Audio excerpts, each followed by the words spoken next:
La oración influyente. Así hemos titulado el sermón en esta mañana dominical. Vamos a buscar en nuestras Biblias el libro de Mateo. Mateo capítulo 20.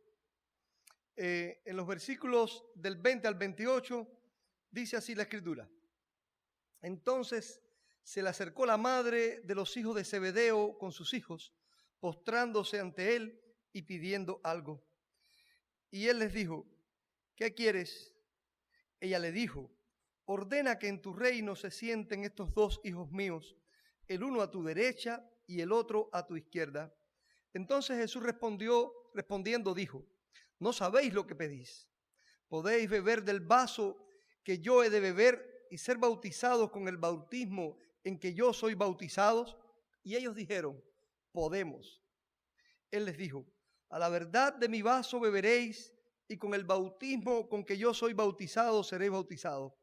Pero el sentaros a mi derecha y a mi izquierda no es mío darlo, sino que a aquellos para quienes está preparado por mi Padre. Cuando los 10 oyeron esto, se enojaron contra los dos hermanos.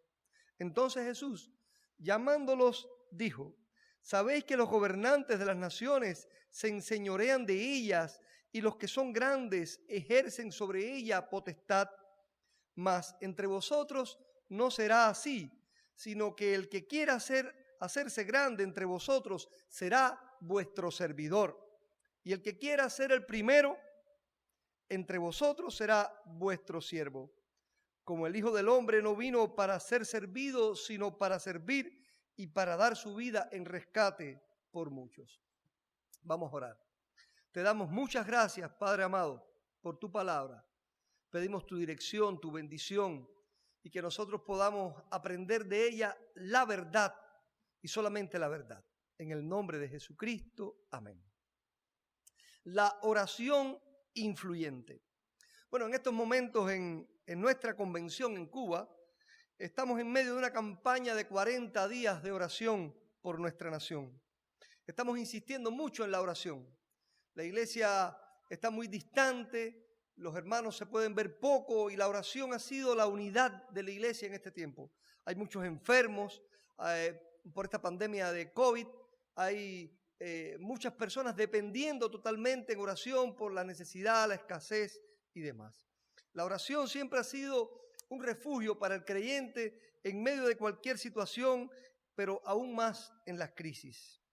No paran los motivos de oración que nosotros los creyentes tenemos para exponer delante de Dios. Cuando alguien se convierte al Señor Jesucristo, lo primero que hace es orar. De hecho, orar es la necesidad para ser creyente, porque tiene que confesar delante de Dios sus pecados y declarar que cree en Jesucristo como único y suficiente Salvador de su vida.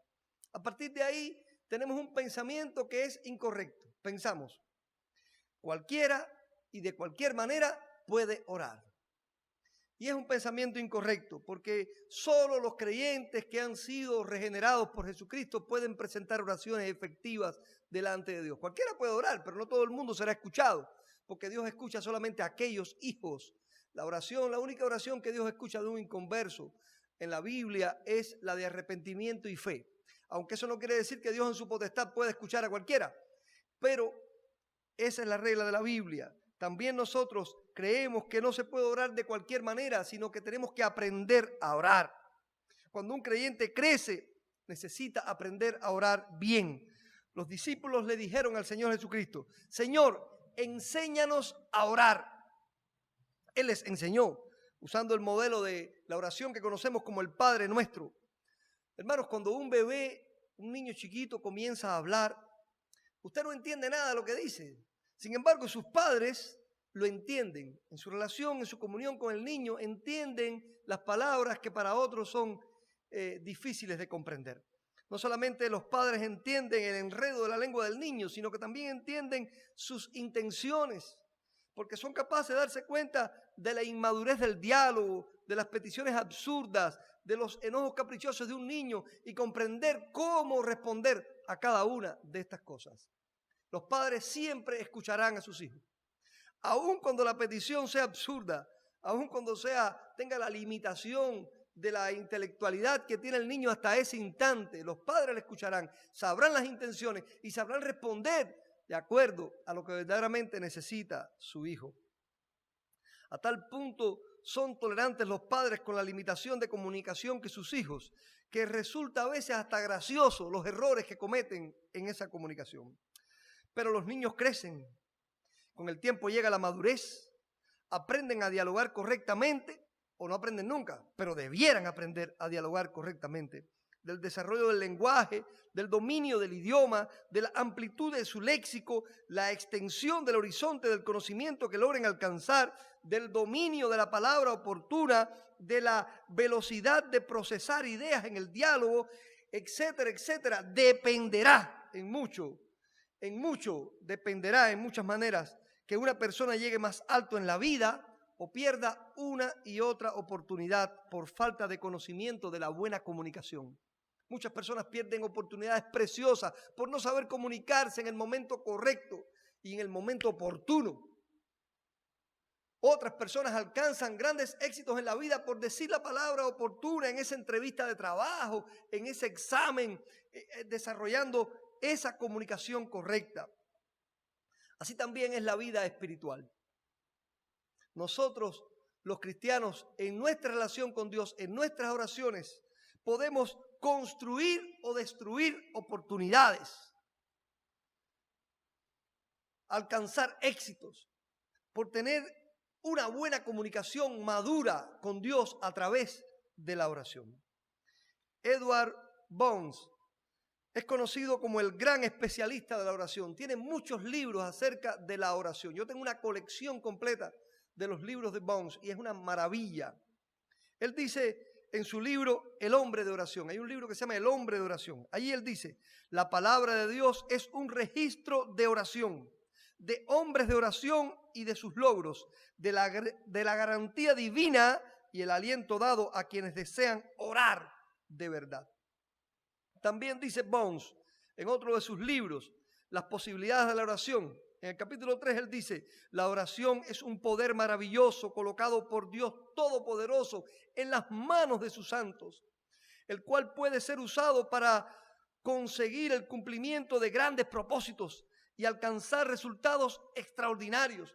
La oración llega a todos, abarca todas las cosas, pequeñas y grandes, que son prometidas por Dios a sus hijos, los hombres. El único límite a la oración son las promesas de Dios y su habilidad para cumplir esas promesas. Así que, dice Bones, el Salmo 81:10 dice, abre tu boca y yo la llenaré. Mis queridos hermanos, lo que vengo a predicar a partir de este pasaje de Mateo capítulo 20 es que la oración es la libertad que Dios nos ha otorgado de ser influyentes mutuamente en nuestra relación con Él. Escuche bien esas palabras. La oración es la libertad que Dios nos ha otorgado.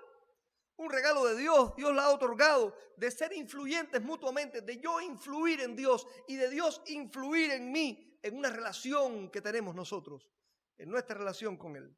¿Qué verdades debemos aprender de la oración influyente? En primer lugar, en la oración hay un intercambio de influencias entre tú y Dios, entre nosotros y Dios, un intercambio de influencias. Aquí encontramos que viene delante del Señor Salomé, la madre de los hijos de Zebedeo, la madre de Santiago y Juan. En la Biblia encontramos que se llamaba María Salomé. Bueno, eso los estudiosos lo han comparado con otros pasajes donde se menciona a esa mujer llamándole así. Pues ahí viene Salomé con sus dos hijos y se presentan delante del Señor con una petición.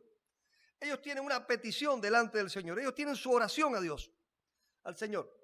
Ellos están pidiendo sentarse, Señor, haz que mis hijos se sienten cuando vengas en tu reino. Y le dicen, manda, ordena, da la orden, Señor. La oración de intercesión que hace la madre de Santiago y Juan con el consentimiento de sus hijos que están allí y que nosotros nos damos cuenta en el contexto que ellos estaban muy de acuerdo y a lo mejor mandaron hasta la mamá a hacerlo. Resulta que esa oración fue una petición inadecuada, egoísta, pero Jesús la escuchó. Jesús la escuchó y contestó a esa oración y enseñó en esa oración. La Biblia nos enseña que Dios siempre contesta. Él dice, todo lo que tú pidas, pedid, yo voy a contestar. El Señor contestará. Nosotros sabemos que Dios en la Biblia dice hay 3 posibles respuestas, sí, no o espera. Pero yo digo también que hay una 4ª respuesta. Tengo una enseñanza para ti, escucha. Así que yo digo, voy a añadir una más a lo que todo el mundo dice. Así que Dios puede contestar sí, no, espera, pero también escucha, que tengo yo que decirte algo sobre lo que has pedido. Te voy a dar una enseñanza. Tú vienes a ser influyente en mí, pero ahora yo voy a ser influyente en ti, en lo que te voy a decir. La respuesta de Jesús a estas personas fue una enseñanza. Jesús les enseñó a Salomé, a Santiago, a Juan y a los discípulos que estaban allí, que se enteraron del asunto. A ellos también les enseñó sobre cuál debía ser el verdadero sentido de lo que pedían. Jesús les enseña a ellos el verdadero camino y el verdadero sentido de la grandeza que ellos estaban pidiendo equivocadamente. Para ellos la grandeza era sentarse a la derecha, a la izquierda del Señor. Pero para Jesús la grandeza está en el servicio. Y esa es la enseñanza que Jesús les da cuando le dice después, los reyes de las naciones se enseñorean de ella. Mas entre vosotros, versículo 26, no será así. Sino que el que quiera ser grande entre vosotros será vuestro servidor. Y el que quiera ser el primero entre vosotros será vuestro siervo.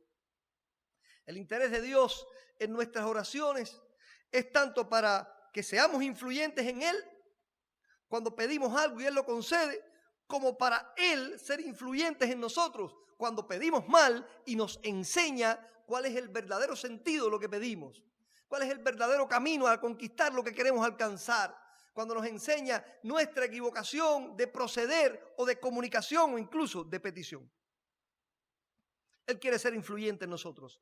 A través de la oración siempre seremos influyentes en Dios y Dios será influyente en nosotros. Eso es lo que en la Biblia Dios llama una relación. Hermano, si usted tiene una relación con su esposa, usted no puede esperar que usted va a ser siempre influyente en ella. Ella también puede ser influyente en usted. Si usted tiene una relación con sus padres, con un amigo, con cualquier persona, usted espera ser influyente y dejarse influir. Y eso no importa incluso la categoría. Usted puede ser el maestro y una persona el alumno. Yo soy profesor en el seminario. Mis alumnos influyen muchísimo en mí. Claro, yo estoy puesto en una posición de enseñar donde soy mucho más influyente que ellos, pero en algún momento los alumnos también en su comunicación y en su relación conmigo son influyentes. Soy pastor. Mi función es como líder, y el primer punto del liderazgo es la influencia. Para usted ser líder, lo primero que tiene que tener es influencia. Eso lo enseñan todos los libros de liderazgo.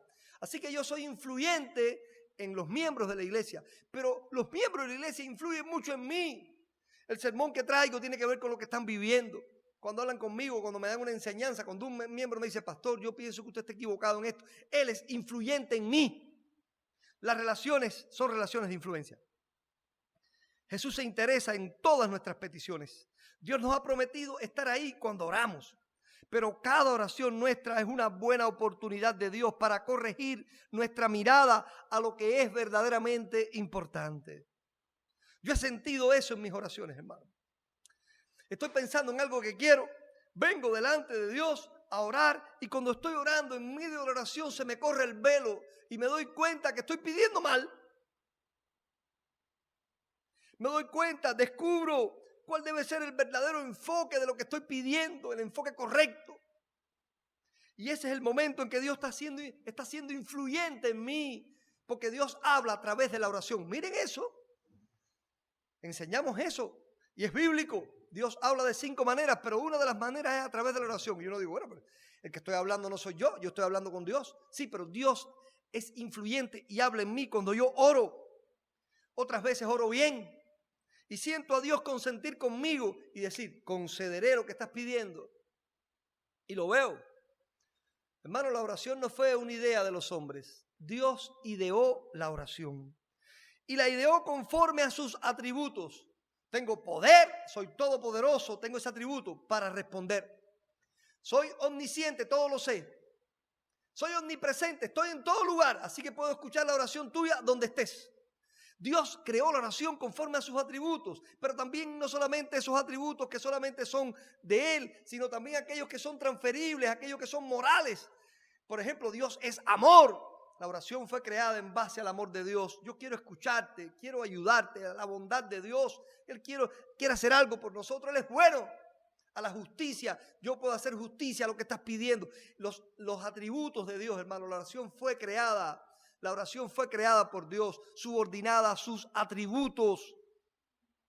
Él puso leyes en la oración y Él mismo cumplirá esas leyes a causa de su fidelidad a sus propias reglas, a sus propias promesas. Él dijo, yo contestaré, pedid, abre tu boca. El día que el templo de Jerusalén fue terminado, Salomón se postró delante de Dios e hizo una oración espectacular. Ese día cuando él oró, repitió varias veces, tú oirás desde los cielos, tú oirás para perdonar, tú oirás para actuar, tú oirás para dar. Primera de Reyes 8:39, el resumen todo eso, tú oirás desde los cielos y perdonarás y actuarás y darás. Mira eso, para perdonar, para actuar y para dar. Y dijo después Dios, contestando a la oración de Salomón, si se humillare mi pueblo sobre el cual mi nombre es invocado. Recuerdan ese pasaje famoso de Crónicas, Primera de Crónicas 7:14. Ahí él dice, yo oiré desde los cielos. El pueblo humilde que se arrodille delante de mí para orar, Dios promete, yo oiré desde los cielos. Ahí está la seguridad de la oración en Salomón. Tú oirás. Y la respuesta de Dios, yo oiré. Hermanos, ¿saben que la NASA ha enviado un robot a Marte? Bueno, ha enviado otros, pero en este tiempo último se ha oído mucho de este robot que la NASA envió a Marte, al planeta Marte. Lo creó con un propósito bien definido. Y el robot hará lo que la NASA necesita que haga y para lo cual fue programado. El robot, bueno, yo no tengo todo el conocimiento, pero sé que por las noticias y demás, sé que él recoge muestras allí de tierra, las analiza, o de tierra no, de lo que hay ahí, no sé lo que hay ahí, las analiza, investiga la existencia de agua o no. Bueno, hace muchas cosas ese robot, las muestras de rocas. Ese robot entonces se comunica con la tierra continuamente y envía los resultados de su investigación según su programación. Lo controlan desde la tierra, con un control remoto, como si fuera un juguete. Lo controlan con un control remoto y hace lo que ellos quieren. Pero saben, el gran sueño de la NASA es más grande. Ellos sueñan enviar hombres y mujeres a Marte, científicos. Ellos sueñan enviar personas allí. ¿Por qué? Cuando un científico investigador pueda ir a Marte, será distinto. Además de hacer lo que el robot hace, tendrá mente propia, podrá analizar, podrá deducir, podrá dar criterios más aceptados sobre el terreno, mirar más allá de su programación, como si fuera un robot. No lo es. Un científico recibe en su entrenamiento no solo conocimiento adquirido, sino desarrolla la capacidad de descubrir nuevas cosas, de crear nuevas ideas. Los científicos logran hacer análisis más objetivos de la verdad. Entonces, ese científico que además podrá auxiliarse del robot y podrá colegiar cada nuevo descubrimiento con sus asesores de la Tierra. Él podrá decir, he descubierto esto que ustedes creen en esa comunicación entre ellos. En virtud de eso, el explorador científico superará en un 90% o más la actividad del robot, la investigación del robot. Hermanos, Dios nos puso en esta tierra libres. Todos los hechos divinos de la historia los ha organizado Dios perfectamente para bien del hombre. Él nos puso aquí como ese científico investigador para vivir aquí, con una mente libre, con la capacidad de dar criterio, con la capacidad de analizar, de actuar, de investigar sobre el terreno, de saber lo que es bueno o es malo. Él nos da esa capacidad a través de Jesucristo. Todos los hechos divinos Dios los ha organizado perfectamente para bien del hombre. Mira la creación, el pueblo de Dios a través de Abraham, el Salvador, la redención, la iglesia, la extensión del reino, la segunda venida, el reino venidero. Todo en función de nosotros, los que estamos aquí. A pesar de incluso de nuestros errores, de nuestro abuso de la libertad, pero no como máquinas guiadas por un control remoto, sino que Dios nos ha mantenido en una libertad como la libertad primaria con la cual nos creó.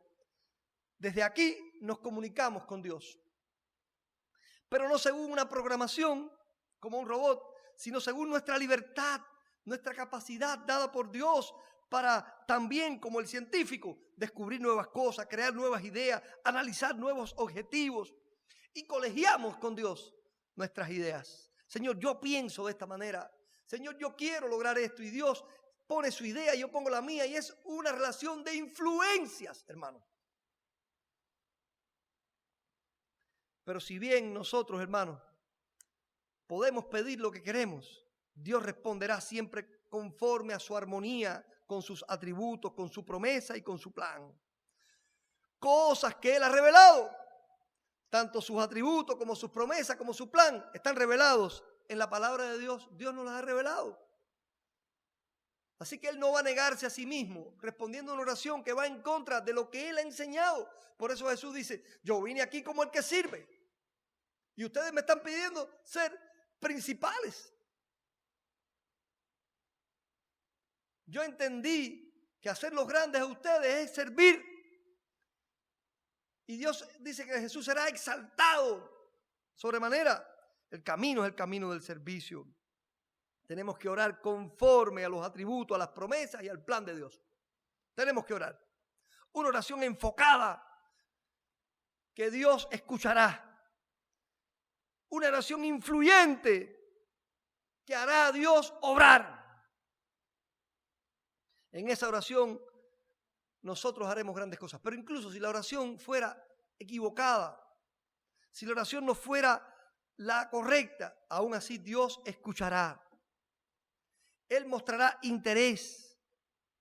Ahora, nosotros tenemos que estar abiertos a la influencia de Dios en nosotros. Son comunicación entre dos colaboradores con un gran objetivo, yo y Dios, tú y Dios. Esa es la oración que mueve montañas, hermano. Miren, el gran teólogo y pastor bautista inglés del siglo XVIII y XIX, Robert Hall hijo, que fue un hombre tremendo, que tiene su estatua ahí en Leicester. Hay una estatua de él.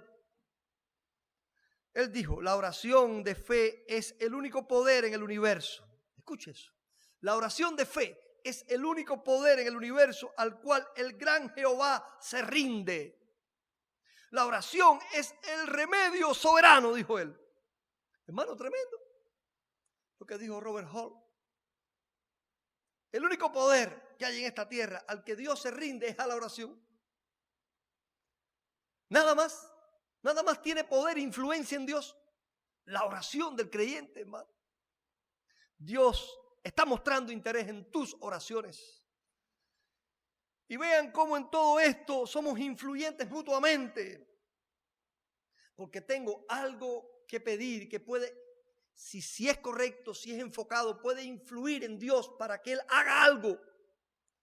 Pero también Él tiene algo que decir para ser influyente en mí. Y eso ocurre aunque la oración sea magnífica. Él dice, ok, voy a responder tu oración, pero mira, tienes que hacer esto. A lo mejor hay una petición ahí. Él quiere ser influyente. La oración es una influencia mutua, hermano. Venimos diciendo que la oración es la libertad que Dios nos ha otorgado para ser influyentes mutuamente en nuestra relación con Él. Entonces, otra verdad que debemos aprender de la oración influyente es que en la oración aprendemos a pedir como conviene. Dice Jesús a estos hermanos y a su madre, ustedes no saben lo que piden. Versículo 22. No sabéis lo que pedís. No saben lo que están pidiendo. No han pedido como conviene. Proverbios 25:11 dice, manzana de oro con figuras de plata es la palabra dicha como conviene. Después, Santiago, el hermano del Señor, no este Santiago, dice en el capítulo 4, versículo 3 de su carta, dice, porque pedimos y no recibimos, porque pedimos mal para gastar en vuestros deleites. Ellos estaban pidiendo deleites, señorío. Jesús había llamado a Santiago y a Juan a la obra más importante del mundo. Según algunos estudiosos, eran primos de Jesucristo, porque parece que María, la madre del Señor, era prima de Salomé. Y tenían una situación económica diferente. Parece que era buena situación económica la de Santiago y Juan, hijos de Zebedeo, porque tenían empleados. Zebedeo tenía empleados. Pero ellos, junto a su mamá, estaban pensando en posiciones de privilegio en el reino venidero. Hermano, tienes que establecer prioridades a la hora de pedir. Ellos pidieron privilegios en el reino venidero. Tenemos tantas cosas por las que orar, pero en nuestras peticiones se notan nuestras prioridades. Algunos oran mucho, pero con mentalidad de pobre, que solo sueñan con un pedazo de pan cada día. Otros oran con una mente más grande, piensan en el futuro, piensan en proveer a través de la oración, no solamente para la necesidad primaria tuya, sino para la necesidad del pueblo de Dios. Piensan en la iglesia, piensan en el desarrollo del reino, piensan en la venida de Cristo, piensan en la extensión a través del evangelismo. Hay que elevar la oración a lo grande de ella misma, hermano. Elevar la oración a lo grande de ella misma, enmarcar el obrar de Dios más allá de mi necesidad particular y de la grandeza y según la grandeza del reino. Santiago y Juan dicen a través de su madre, queremos señorear. Jesús dice, no saben lo que piden, debieron pedir, queremos servir. Ustedes no entienden el verdadero sentido de la grandeza del reino de Dios. Él le está diciendo a Jesús, no han pedido como conviene. En el reino de los hombres irredentos, perdidos, el mayor es el que se señorea. Pero en mi reino, dice Jesús, el mayor es el que sirve. Y yo estoy aquí siendo el mayor como el que sirve. Nuestras prioridades casi siempre son nosotros mismos. Las prioridades de Dios, todos nosotros. Entonces cambia las prioridades tuyas por las prioridades de Dios a la hora de orar. Y no ofenda a su majestad pidiendo ese tipo de peticiones egoístas para ti mismo. ¿Cómo organizaría Dios nuestras prioridades? ¿Según las suyas? Somos siervos, hermano. Somos siervos. Así que es correcto que Dios nos pida que pongamos primero sus prioridades antes que las nuestras. Sus prioridades tienen un pensamiento más global. El de nosotros es más personal. Sus prioridades tienen en cuenta el futuro. Nosotros nos enfocamos más en nuestro presente. Sus prioridades nos tienen en cuenta a todos, incluso a nosotros. Nuestras prioridades muchas veces solo nos tienen en cuenta a nosotros, a mí mismo. Solo yo cuento. Revisa tus motivaciones. Jesús no es el genio de la lámpara, hermano, al que se le piden 3 deseos o que tiene un límite de 3 deseos. No, Él puede desear muchas cosas, pero no deseos caprichosos. ¿Qué motivación tienes?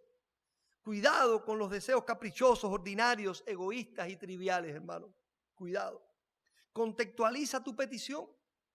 Ciertamente el Espíritu Santo, dice la Biblia, nos ayuda. Dice allá en Romanos 8:26, pues ¿qué hemos de pedir como conviene? No sabemos. Pero el Espíritu Santo intercede por nosotros con gemidos indecibles. A veces no sabemos pedir como conviene. Y el Espíritu Santo nos ayuda. Pero por favor, contextualiza tu petición a la realidad. Recuerdan a Baruc pidiendo riquezas en medio del desastre de Jerusalén en tiempos de Jeremías. Dios le dijo a Baruc, mira cómo está la nación. La gente está perdida. No obedecen a Dios. Están condenados. Va a venir Babilonia y va a destruir la nación. Y tú pides para ti riquezas. Contextualiza tu oración. Ellos estaban sirviendo al Señor. El Señor acaba de venir del reino a vestirse de ser humano para servir. Y ellos están pidiendo grandeza. Caramba, delante del Señor que ahora mismo acaba de humillarse a sí mismo, tomando forma de siervo. Tú vas a pedir grandeza. Contextualiza tu petición. Vean, hermanos, cómo en todo esto somos influyentes mutuamente. Porque tengo que dejar que Dios sea influyente en mis prioridades, en mis motivaciones, para poder ser influyente con mi petición delante de Él. Señor, dime, influye en mí y enséñame a establecer prioridades y motivaciones. Y yo aprenderé a orar y ser influyente en ti con mis peticiones. Hermanos, la oración es la libertad que Dios nos ha otorgado de ser influyentes mutuamente en nuestra relación con Él. He repetido varias veces la proposición del sermón, porque quiero que se nos quede grabada en nuestras mentes. La oración es la libertad que Dios nos ha otorgado. Una libertad que Dios nos ha otorgado de ser influyentes mutuamente en nuestra relación. Otra verdad, en la oración aprendemos a orar con sentimientos puros. Ahí están ellos orando. Pero ¿qué sentimientos tienen Salomé, Santiago y Juan cuando oran? ¿Saben lo que piden? Jesús les enseña que están pidiendo incorrectamente. En esa oración, la actitud de ellos fue egoísta. Hubo egocentrismo, menosprecio a los demás que estaban allí. Yo quiero ser mayor que ellos. Traición a sus amigos. Los apóstoles se sintieron traicionados, se enojaron con ellos. Delirio de grandeza tenían ellos. Temeridad, porque cuando Jesús le dice, ustedes no saben lo que están pidiendo, ustedes pueden beber de la copa que beberemos, de la muerte, el sacrificio, beberemos. Bueno, ciertamente beberán, y así fue. Santiago murió a espada, Juan exiliado allá en Pasmo. Hermano, cuando vayamos a orar, oremos con sentimientos puros. Quita el egoísmo, el egocentrismo, el menosprecio, la traición, el delirio de grandeza, la temeridad y cuantos otros sentimientos impuros hay en tu corazón. Y llena tu corazón de fe como la del centurión que pide por la sanidad de su siervo. Y Jesús dice, no he visto fe como este hombre. Llena tu oración de sentimientos puros como la humildad del ladrón de la cruz que dice, yo merezco estar aquí. Señor, acuérdate de mí. Llena tu oración de sentimientos puros como la honestidad de Nehemías cuando confiesa sus pecados. Señor, mi pueblo y yo hemos pecado. Llena tu oración de sentimientos puros como la bondad, como el amor, como la mansedumbre, como la entrega.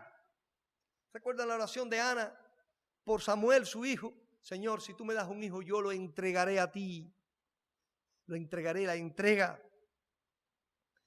Sea humilde, hermano que me escucha, sea humilde en su oración, como la humildad del publicano que oró allí al lado del fariseo enaltecido, porque dice la Biblia que el que se humilla será enaltecido. Citando nuevamente a Edward Bones, él dice, la humildad es esa gracia cristiana delicada y rara, de gran precio en los negocios del cielo, que entra como condición inseparable de la oración efectiva. ¿Vieron eso? La humildad es una condición inseparable de la oración efectiva. Da acceso a Dios cuando las otras cualidades fallan.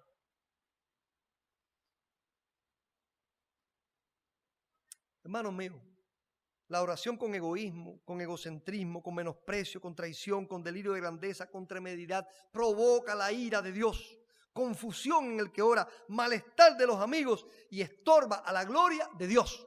Sin embargo, la oración con fe, con humildad, con honestidad, con bondad, con amor, con mansedumbre, con entrega, con otros sentimientos puros, provoca el favor de Dios, afirmación en el que ora, regocijo en los amigos y progresa ante la gloria de Dios. Viabiliza que Dios también sea glorificado. Nosotros en Cuba tuvimos un pastor bautista de mucho prestigio que se llamó Nemesio García. Cuando estudié en el seminario se hablaba mucho de él. Se convirtió en los años 20. Su ministerio duró por más de 50 años. Ese prestigioso pastor bautista en un sermón predicado en su iglesia Macol de Santo Suárez, en La Habana, el 15 de septiembre de 1957. Miren qué tiempo hace. Él predicó acerca del hombre que se engaña a sí mismo y tituló su sermón, No os engañéis. Tengo ese sermón. Es un tesoro. Tenemos muchos sermones de él. Son tesoros en nuestro archivo del museo de la convención. Él dijo que los hombres se engañan a sí mismos. Y el que ora mal se engaña a sí mismo. Pero lo cito a él porque quiero contarles una ilustración que él usó. Él dijo en ese sermón, parece increíble que una persona normal quiera engañarse a sí misma. Entonces, Nemesio contó una historia de la que fue testigo con el famoso Caballero de París. El Caballero de París fue un hombre que vivió como un vagabundo en las calles de La Habana por décadas y que ha llegado a ser parte de la cultura popular de la ciudad de La Habana. Él contó esta historia. Nemesio dijo, el Caballero de París, con su capa de nobleza y sus cabellos largos tipo peluca inglesa, se engaña pensando que realmente es noble. Pertenece a la nobleza. Lo vi un día que le quisieron regalar dinero y les dijo a aquellas personas, ¿cómo se atreven vasallos a querer dar monedas a vuestra realeza? Dice, y nos reímos, movemos la cabeza y decimos, el pobre está loco. Pablo dice, nadie se engañe a sí mismo. Tremenda historia, me gustó mucho esa historia de Nemesio. El Caballero de París se creía tan noble que cuando le fueron a dar dinero, un hombre pasando hambre y necesidad, ¿cómo se atreven a darle dinero a vuestra realeza? A veces nos engañamos a nosotros mismos creyéndonos más grandes que lo que somos. Pero hermano, no te engañes a ti mismo. En tu relación con Dios necesitas orar con sentimientos puros de humildad, de aceptar el favor de Dios y no de creer que mereces grandeza delante de Dios. Concluyo el sermón. La oración, voy a recapitular lo que he hablado. La oración es la libertad que Dios nos ha otorgado para ser influyentes mutuamente en una relación con Él. ¿Qué verdades debemos aprender de la oración influyente? 3 verdades importantes hoy.